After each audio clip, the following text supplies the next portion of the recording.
What is up, guys? Today we're going to be talking about a quick, simple, and easy goat feeder.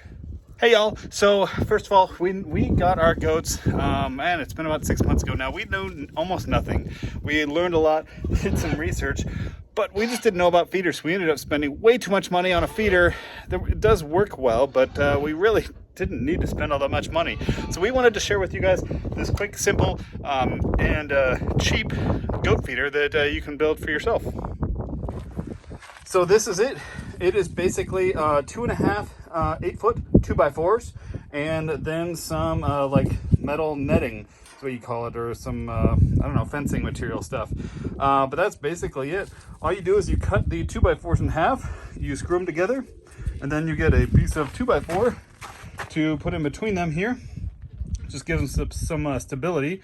Then you get this metal stuff. I had some left over, so this cost me nothing, and then I cut some off, bent it in half, and used my staple gun to put it on here.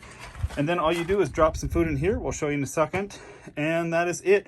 So that all in all cost me about 10 bucks. That's it. I mean, yes, I did have the netting stuff laying around, so if you had to buy a roll of that, that'd probably be 20 bucks. So about 30 bucks, which ain't bad.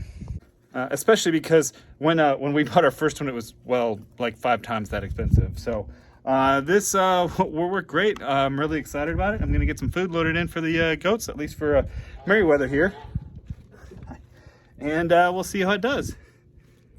What do you think, honey? Do you like it?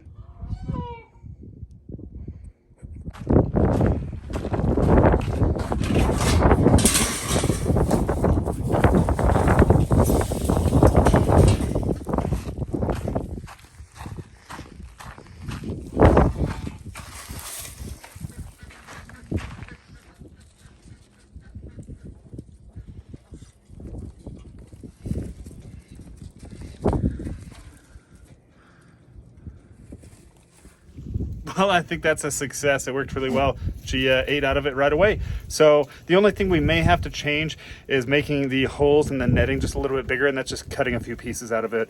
But we'll see how she does. She seems to be eating just fine out of this. So yeah, great success and really easy. We just used a miter saw, these 2x4s in this netting. The tools that we used, we put in the description below, as well as the pinned post. So if you need any suggestions or ideas on tools, go ahead and check those out.